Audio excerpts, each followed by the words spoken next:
নম্বর ওয়ার্ডে এর আগেও 2বার এসেছি, আপনাদের এই দিক দিয়েও গেছি, ওই পাড়াতে এসে প্রোগ্রাম করে গেছি।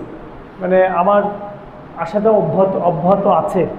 তো এর মাঝখানেও কিছু বাস্তবতা, সেগুলো তো মেনে নিতে হবে। সেই বাস্তবতাটা হচ্ছে এই আগে ভোটের মধ্যে যেমন সবসময় এলাকায় থাকতাম, এলাকার বাইরে তো কোথাও যাইতাম না, কিন্তু এখন অর্ধেক সময় এলাকায় থাকা লাগে আর অর্ধেক সময় ঢাকায় থাকা লাগে। ঢাকায় থাকা লাগে কেন? জাতীয় সংসদ সদস্য আপনারা বানাইছেন, যদি প্রপারলি ব্যবহার করা হয় তাহলে এই ছোট্ট একটা পৌরসভা, এখানে রাস্তাঘাট বলেন আর আলোকসজ্জা বলেন, কোনো কিছুই বাদ থাকার কথা নয়। খালি প্ল্যানিংয়ের অভাব আর ওই টাকাগুলো সঠিকভাবে ব্যবহারের অভাব। তো আপনারা দোয়া করেন, আমরা চেষ্টা করছি, আপনারাও আপনাদের মতো করে চেষ্টা করেন যাতে যোগ্যতা সম্পন্ন মানুষ ওই জায়গায় যেতে পারে, তাহলে আমরা তার কাছ থেকে কাজ বুঝে নিতে পারবো। আবার আমরা বলে যাচ্ছি, বলে যাওয়ার পরে দেখাচ্ছে যারা প্রশাসক আছেন তারা বলছেন জি স্যার এটা করতেছে, আমরা দেখছি এই সেই। বিগত যিনি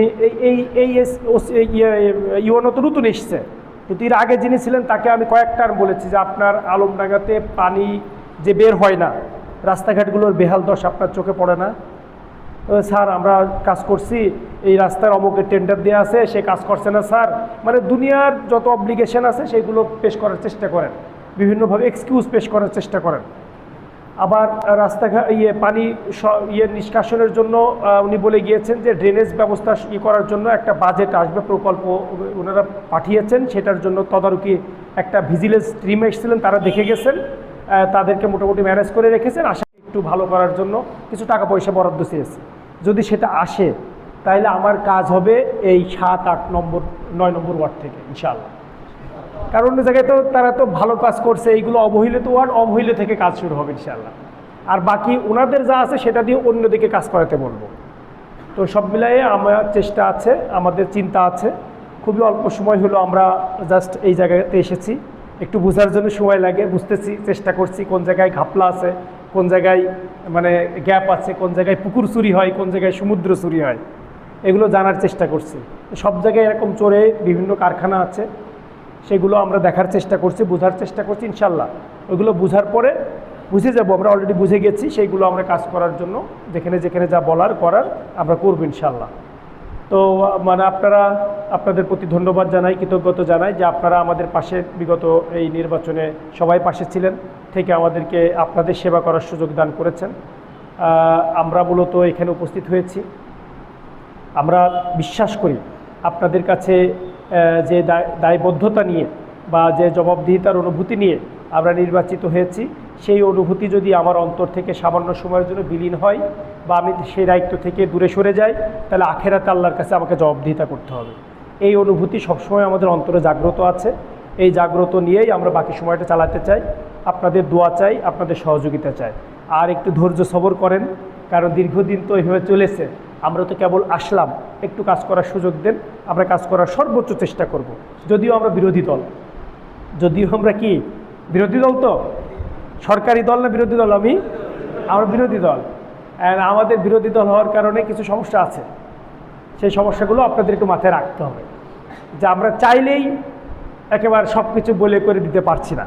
কেন পারছি না? হ্যাঁ, সংসদ সদস্যের নামের সাথে এটা যায়ও না, এবং সংসদ সদস্যের এর সাথে বরখেলাপ করা হয়, তো এই কারণে ওখানে যেতে হবে। গত সংসদ অধিবেশনের পরে কয়েক টার্ম এরকম দীর্ঘ টাইম অধিবেশন চলেছে, আপনারা জানেন, সেই অধিবেশনগুলোতে গিয়েছি, যতটুকু সুযোগ পেয়েছি আমাদের চুয়াডাঙ্গার মানুষের দুর্দশার কথাগুলো উপস্থাপন করার চেষ্টা করেছি। ভবিষ্যতেও আপনাদের এই কথাগুলো আমরা যা ফিল করি, আমরা যা অনুভব করি, আমরা যা দেখি আমাদের এখানে অসামঞ্জস্যতা আছে, সেইগুলো আবার আগামীতে উপস্থাপন করব ইনশাআল্লাহ। তো এই উপস্থাপন করা এবং তার মধ্য থেকে কিছু কাজ করা, এর মধ্য দিয়ে ঢাকাতে যেতে হয়, আসতে হয়, এবং মন্ত্রণালয়েও কাজ থাকে, তার জন্য 1-2 সপ্তাহ ঢাকায় থেকেছি। আর বাকি সময় এসে আসার পরে আপনাদের সাথে দেখা করার পাশাপাশি আবার রাষ্ট্রীয় যে প্রতিষ্ঠানগুলো আছে সেগুলো তো আমাদের যাওয়া লাগে, কারণ সেগুলো তো আপনারা জানেন যে সেই জায়গা থেকে মূলত আমাদের এই যে সমস্যাগুলোর কথা বলছেন না, এই সমস্যাগুলোর কথা ওই জায়গায় বলতে হয়, ওখান থেকে বলে কাজটা করাইতে হয়। যেমন আপনারা পৌরসভা, ইতিপূর্বে পৌরসভায় একদিন গিয়েছি, আমি 2 তারিখে আবার ঢাকায় যাব, 2 তারিখে বিকেলে ঢাকায় যাব, 2 তারিখে সকালে দুপুরের আগ পর্যন্ত আলমডাঙ্গায় থাকব। এর মধ্যে আমি পৌরসভায় বসবো, পৌরসভার যারা এখন দায়িত্বে আছেন তাদের নিয়ে। তো সমস্যা হচ্ছে যে একজন জনপ্রতিনিধি, যারা জনগণ যাকে ভোট দিয়ে নির্বাচিত করে, তার যেমন জনগণের প্রতি দায়বদ্ধতা থাকে, তার যেমন একটা রেসপন্সিবিলিটি থাকে।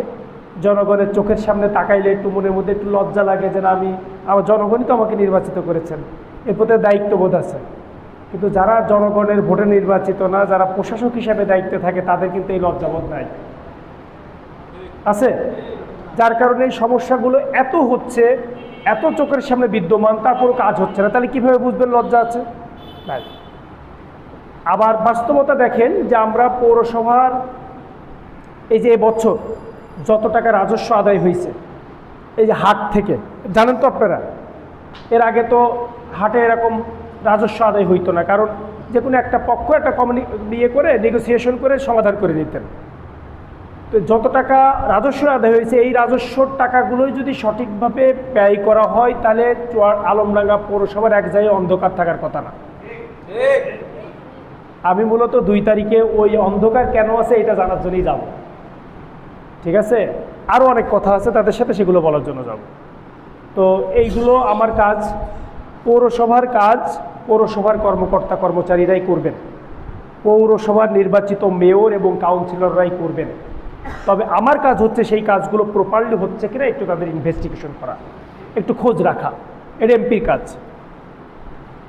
তো এই হিসাবে আমরা এই তদারকির দায়িত্বটা পালন করব ইনশাল্লাহ। আপনাদের কারণে যে রাস্তাঘাটগুলোর কথা বলেছেন, আমি আবারও বলছি যে এই বিগত 2টা বছর তো একটা তত্ত্বাবধায়ক সরকার ছিল, ইন্টারিম গভর্নমেন্ট ছিল। এরপরও এখনও রয়েছে যারা, তারাও নির্বাচিত কেউ না।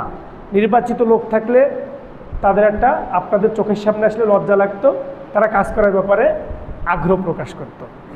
সামনে সময় আসতেছে, আপনাদের জনপ্রতিনিধি আপনারা বেছে নেবেন, আপনারা যোগ্য ব্যক্তি বেছে নেবেন। একটা এক্সাম্পল বলি, যে কোনো জায়গায় যদি রাস্তাঘাট খারাপ হয়, তাহলে সে ব্যাপারে আমার কাছে অভিযোগ আসে, তাহলে সেই অভিযোগটার পরে খোঁজ নেওয়ার জন্য আমি সেখানে যাই, সেই প্রতিষ্ঠানে যাই, যাওয়ার পরে আবার অন্য কাজে ব্যস্ত হয়ে পড়ি।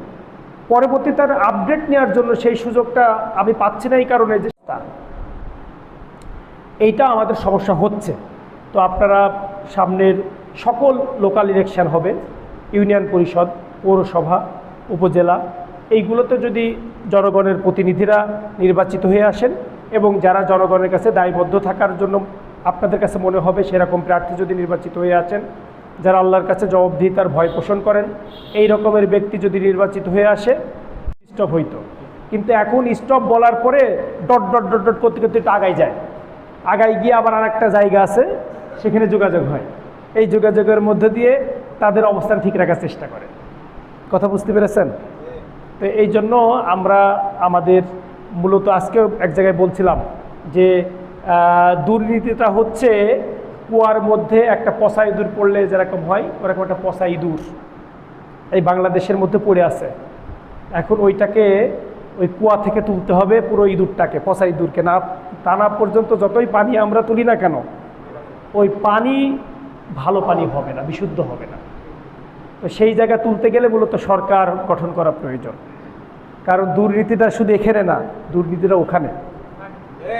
এই জন্য ওখান থেকে হইতে হইতে এই পর্যন্ত আসে।